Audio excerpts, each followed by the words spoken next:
तो देखो दोस्तों, बाल बहुत ही ज्यादा बढ़ गए हैं तो इसको कटवाना पड़ेगा। और मैं ऊपर की बात कर रहा हूँ, नीचे। तो देखो, अगर आपने मेरी एडिटेड फोटोज को देखा होगा तो ये लोगो जरूर देखा होगा। कहाँ पर? तो इंस्टाग्राम पर। और भी बहुत बड़े बड़े क्रिएटर हैं जो ये लोगो अपने फोटोज में लगाते हैं, जैसे विजयमर हो गया, राज फोटोग्राफी हो गया। तो ये सब लोगो लगाने से क्या फायदा है?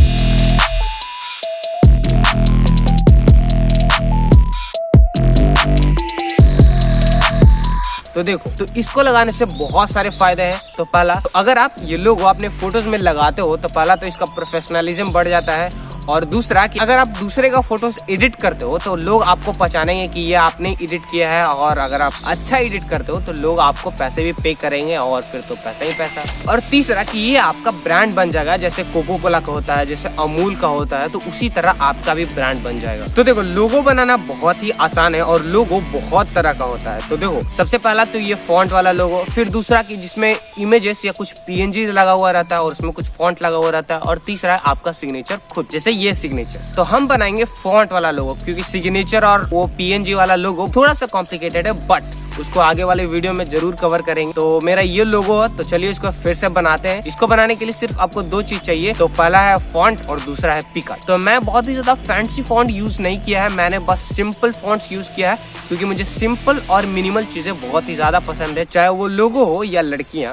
तो देखो, तो अगर मैं फॉन्ट की बात करूं तो आप फॉन्ट्स गूगल से भी डाउनलोड कर सकते हो और नीचे डिस्क्रिप्शन में भी दिया हुआ है, जिसमें बहुत ही अच्छे अच्छे फॉन्ट्स है। और दूसरा चीज चाहिए था पिकट, जो आप गूगल प्ले स्टोर से डाउनलोड कर सकते हो। तो देखो दोस्तों, जो भी आप फॉन्ट डाउनलोड करना गूगल से या डिस्क्रिप्शन से, वो क्या करना कि आप फाइल मैनेजर में पिकट के फॉन्ट वाले सेक्शन में आपको रखना पड़ेगा, तभी वो पिकट में शो करेगा। उसके बाद पिकट को ओपन करके बैकग्राउंड सेलेक्ट करके ट्रांसपेरेंट बैकग्राउंड सेलेक्ट करेंगे। उसके बाद सीधा चले जाएंगे टेक्स्ट वाले ऑप्शन में और उसके बाद अपना जो भी नाम है वो लिखेंगे। तो मैं अपना लिख रहा हूँ सक्सेना, फिर अलग टेक्स्ट लेकर लिखूंगा प्रोडक्शन, और उसके बाद मैं अपना इंस्टाग्राम हैंडल भी दूंगा।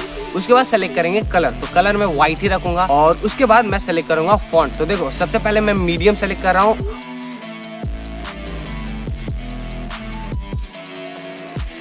और उसके बाद बोल्ड इटैलिक, और उसके बाद मैं मीडियम इटैलिक सक्सेना प्रोडक्शन को दूंगा। और उसके बाद ये सब हो जाने के बाद मैं इसको कर लूंगा सेव। सेव करने के बाद हम इसको ऐड कैसे करेंगे फोटो में? अगर आप इसको पिकट में ऐड करोगे तो खुद को थप्पड़ मारने के बराबर है, क्योंकि पिकट में क्वालिटी बहुत ही ज्यादा घट जाता है एक्सपोर्ट और इंपोर्ट करने में। तो हम क्या करेंगे, इसको लाइटरूम में इसको ऐड करेंगे। तो क्या करना है, जब भी आप पूरा एडिट हो जाए उसके बाद आपको क्या करना है कि एक्सपोर्ट वाले आइकन पे जाना है। उसके बाद कस्टम वाटरमार्क में जाके ग्राफिक वाले सेक्शन से उस फोटो को सेलेक्ट करना है। उसके बाद नीचे वाले ऑप्शन से कस्टमाइज करके इसको सेव कर लेना है। तो इतना हो जाने के बाद सारा हो जाएगा ऐड, और उसके बाद सब्सक्राइब कर देना। और